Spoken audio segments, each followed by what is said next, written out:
আমি S M Mofazzal Hossain, voice of good news 24 থেকে। আমি এখন বর্তমানে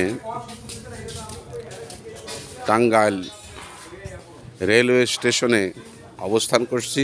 আপনারা দেখতে পাচ্ছেন এটা রেলওয়ে স্টেশন। একতা এক্সপ্রেস আসার এখনও আধা ঘন্টা দেরি আছে। আমি অত্যন্ত পরিষ্কার এবং সোজা রেল লাইনটি দেখুন। আমি এই টাঙ্গাইল রেল স্টেশনে অবস্থান করতেছি। তবে আপনারা হয়তো জানেন, আমি সাধারণত গরিব দুস্থ মানুষের পাশেই সবসময় আমি কথা বলে থাকি। আসলে প্রকৃতির নিয়ম, টাকা পয়সা ধন দৌলত যার যত বেশি আছে তার তত দুঃখ আছে, আবার টাকা পয়সা যার নেই তারও দুঃখ আছে। তবে অতিরিক্ত কোনো কিছুই ভালো না, আবার কিছু না থাকাও ভালো না। আমি এখানে কিছু সাধারণ মানুষদের সম্মুখে আমি আপনাদেরকে পরিচয় করিয়ে দিব। এই মানুষগুলো সারাদিন পরিশ্রম করেন, বিভিন্ন সদাই বিক্রি করেন এই রেল স্টেশনে। এরা সাধারণত টাঙ্গাইল জেলারই বাসিন্দা। আপনারা দেখতে পাচ্ছেন এখানে অনেকগুলো লোক। আমার একটা ধারণা ছিল, দূর থেকে আমি দেখলাম যে হয়তো সারাদিন কর্মক্লান্ত অবস্থায় এসে এখানে সবাই দুপুরে লাঞ্চ করতে বসছে। আসলে আমার ধারণাটা ভুল। আমার এই ভাইগুলো এখন রেলওয়ে স্টেশনে সেরকম কোনো সমাগম না থাকার কারণে তারা সকলেই একত্রিত হয়ে বসে গাল গল্প করতেছিলেন। তাই আমি এই বিষয়টাকে আপনাদের সম্মুখে তুলে ধরার জন্য, মানুষ কিভাবে জীবনযাপন করে, মানুষ কিভাবে তাদের জীবিকা নির্বাহ করে, ছেলে মেয়ে বউ পোলাপান সব কিছু নিয়ে কিভাবে জীবিকা নির্বাহ করে, তার একটা প্রতিবেদন আমি এখনই আপনাদেরকে দিচ্ছি। এখানে আমার মনে হয় 10-15 জন লোক আছেন এবং সবার শেষে দেখতে পাচ্ছেন আমার দুই ভাই, ওনারা ভিক্ষুক হিসাবেও চিহ্নিত।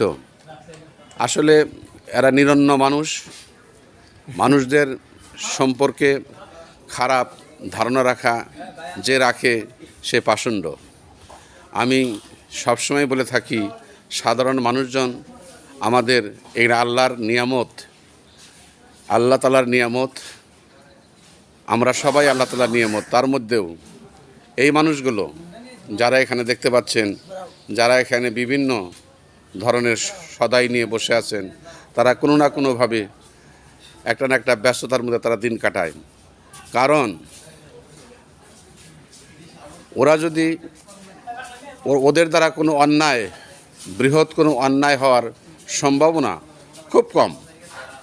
আমাদের দেশে যে ধরনের অন্যায় সংগঠিত হয়েছে, যে মানুষদের টাকা কড়ির অভাব নেই, কারি টাকা নিয়ে তারা এখন অত্যন্ত বেদনাতুর জীবনযাপন করছেন, তাদের চাইতে আমি মনে করি এই যে মানুষগুলো এখানে যারা এখানে অবস্থান করছে, আপনারা দেখতে পাচ্ছেন, এরা অনেক শত সহস্র গুণে ভালো। কারণ সারাদিন পরিশ্রম করে যে উপার্জন হয়, সেই উপার্জনটা তাদের স্ত্রী সন্তান পুত্র নিয়ে সারা দিনের কর্মক্লান্ত দেহ নিয়ে বাড়িতে ফিরেন এবং তাদেরকে নিয়ে সুখ স্বাচ্ছন্দ্যে দিন কাটান। আমি মনে করি এটা একটা স্বর্গীয় সুখ এবং স্বর্গীয় আনন্দ। যদিও এই কথাটি তাদের কাছে ভালো লাগবে না, এই জন্যই যে কারণ তারা পরিশ্রম করে। কাকা, আপনার নামটা কি গো? জহুরুল ইসলাম। আপনি কি বিক্রি করেন? বাদাম, পপকর্ন। বাদাম আর এই পপকর্ন বিক্রি করেন। আচ্ছা, আপনার নামটা কি? হ্যাঁ, আপনি কি বিক্রি করেন? ও, আপনি পানি নিয়ে আসেন। কারণ পানি কোথায়? ও, পানি। ও আচ্ছা আচ্ছা আচ্ছা, পানি বিক্রি করেন। আচ্ছা ভাই, মিয়া ভাই, আপনি কি বিক্রি করেন? আপনার নামটা কি? মোহাম্মদ রাসেল। রাসেল মিয়া। হ্যাঁ, মোহাম্মদ রাসেল। মোহাম্মদ রাসেল, আপনি কি বিক্রি করেন? শশা পেয়ারা আমরা ও মাই গড, শসা পেয়ারা এগুলো বিক্রি করেন? খান না, নিজে খান না? হ্যাঁ অবশ্যই গাই। আচ্ছা আচ্ছা। ইয়া মিয়া ভাই, আপনার নামটা কি? আব্দুল মুমিন। আপনি কি বিক্রি করেন? পানি হ্যাঁ, পানি দেখি পানি দেখান তো, দেখি কিরম পানি বিক্রি করেন। আচ্ছা, এই পানি তো আবার তো টিউবওয়েল থেকে পড়েন না? আচ্ছা ঠিক আছে। না না, আমি তাই যা, আমি ভাই সব কি বিক্রি করেন? শশা পেয়ারা আমরা শসা পেয়ারা। আপনার নামটা কি? মোহাম্মদ আনাল হক। আয়নাল হক। শসা পেয়ারা আমরা আপনারা বিক্রি করেন। আমার তো কত বছর যাবত বিক্রি করেন? 30 বছর। ই আল্লাহ, 20 বছর যাবত শসা পেয়ারা বিক্রি করে? তাহলে তো দালান গোটা করছেনি। আল্লাহ রাব্বিল হাজার ছেলে মেয়ে কয়জন? এক ছেলে এক মেয়ে। গুড। 20 বছর যাবত আপনি এই ব্যবসার সাথে পুঁজি টুজি হয় নাই? পুজি খাই, খাওয়া দাওয়া করে আর কিছু আল্লাহ বাতে আছে কিছু। প্রিয় দর্শক, কী নাম যেন বললেন? মোহাম্মদ আনাল হক।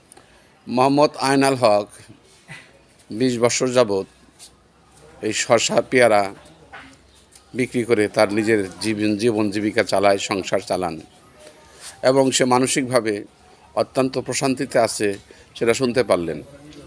ভাই, আপনার নামটা কি ভাই? আমার নাম মুকাদ্দেস।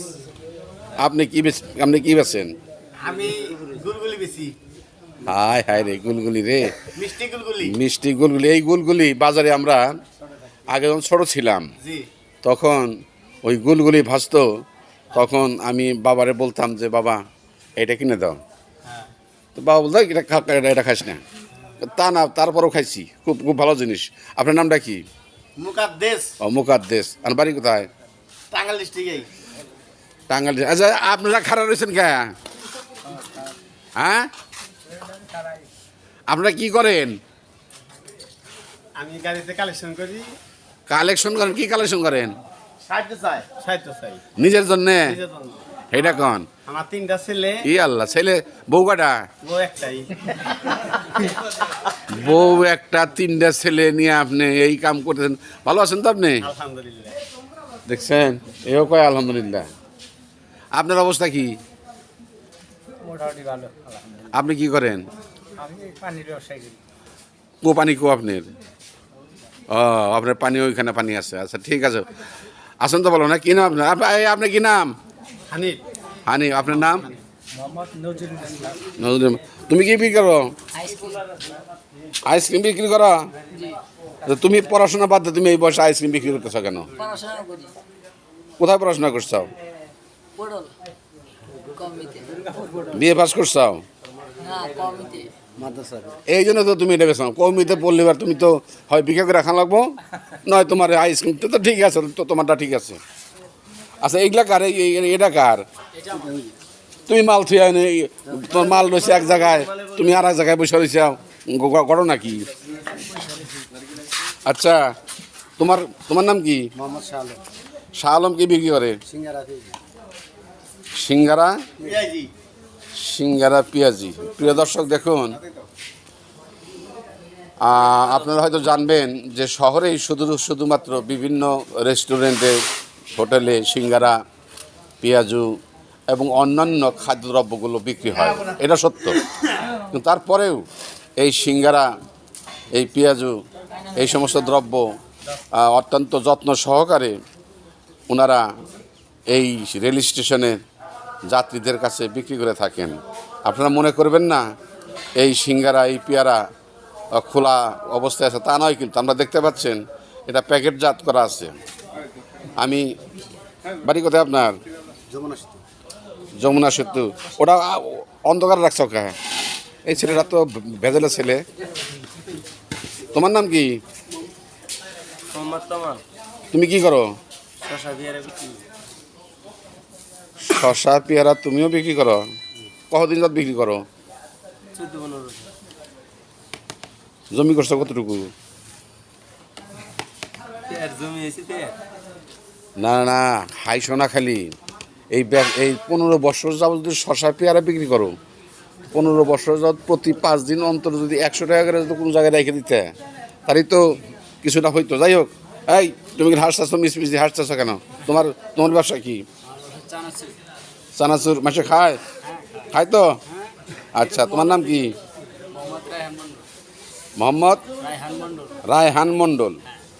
তোমার বাড়ি কোথায়? বাড়ি জীবন যমুনা সেতু পুরো বাড়ি। এটা কি ভুয়াপুর হয়ে পড়ছে নাকি? টাঙ্গাইল সদরে? থানা কালিহাতি। ইয়েস ইয়েস, থানা কালিহাতি।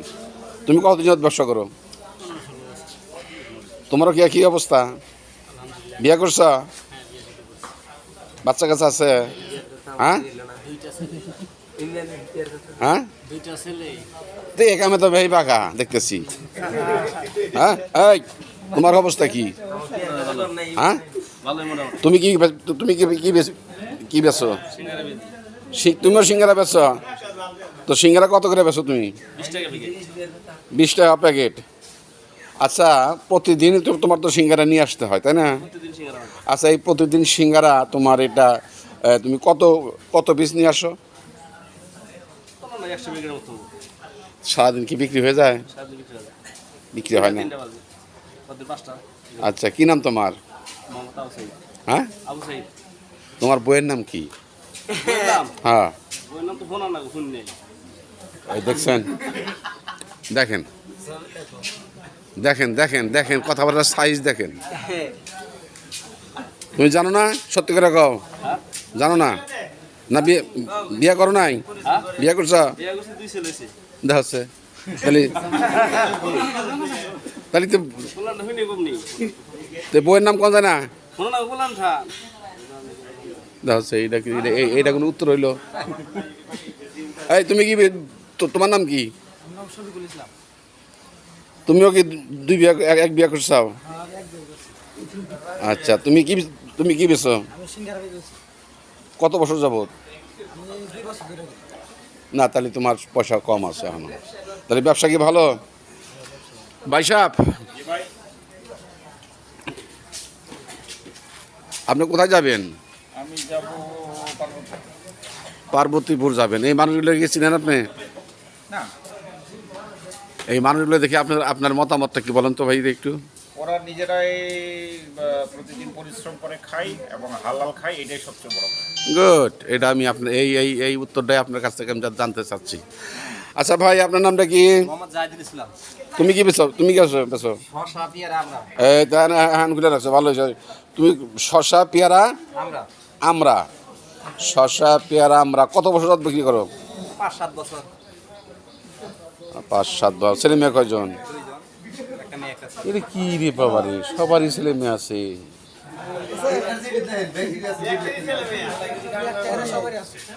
জায়গা ভালো ছেলে মেয়ে। তোমার সংসার চলে তো? ইনশাআল্লাহ আল্লাহ পাক ডাল ভাত খাওয়াই দেবে। আচ্ছা, তুমি দিনে কত বিক্রি করো? 1200 টাকা। 1200 টাকা। তোমার খবর কি? হ্যাঁ, তুমি কি বেচো? এই যে বাদাম তুমি বিয়ে করছো কয়টা? একটা। বাচ্চা কাচ্চা আছে? হ্যাঁ, কি আছে? তিন এক ছেলে। ও কামে তো ওস্তাদ আছে ঠিকই। হ্যাঁ, বিয়া জানাবো। ও কামে বেহাই ওস্তাদ গো, দেখলাম আমি। মানে আমি তো ভাবছিলাম দেখলে আমি বলে পারি না, আমি তো সবাই পারে। যাই হোক, প্রিয় দর্শক, আমি একটু হাসির খোরাকের মতো কিছু কথা বললাম এখানে, যদিও তারপরেও আমি আমার দৃষ্টিকোণ থেকে এই মানুষগুলোর প্রতি আমার এক যাত্রী ভাই যে মন্তব্য করেছেন, সেই মন্তব্যটা আমার কাছে অত্যন্ত ভালো লেগেছে। পাশাপাশি এই মানুষগুলো যে পরিমাণ পরিশ্রম করেন তাদের সংসার আগলে রাখার জন্য, আমি তাদের জীবনের সর্বাঙ্গীন উন্নতি এবং মঙ্গল কামনা করি। এই জন্যই যে তারা বৃহৎ কোনো পাপ কার্যে তারা, আমার বিশ্বাস, তারা জড়ায় না। তারা সবাই বিবাহিত, সকলেরই বাচ্চা কাচ্চা আছে, সংসার আছে। সংসার ধর্ম প্রত্যেক মানুষের পরিপালন করতে হয়। আমি এই মানুষগুলোর জীবন সম্পর্কে আমি সৃষ্টিকর্তার কাছে প্রার্থনা জানাই, তারা যেন সুন্দরভাবে এই ব্যবসা বাণিজ্য সম্প্রসারণ করে তাদের জীবন জীবিকা নির্বাহ করতে পারে। এই বলে আমি আমার বক্তব্য শেষ করছি। আসসালামু আলাইকুম ওয়া রাহমাতুল্লাহি ওয়া বারাকাতুহু।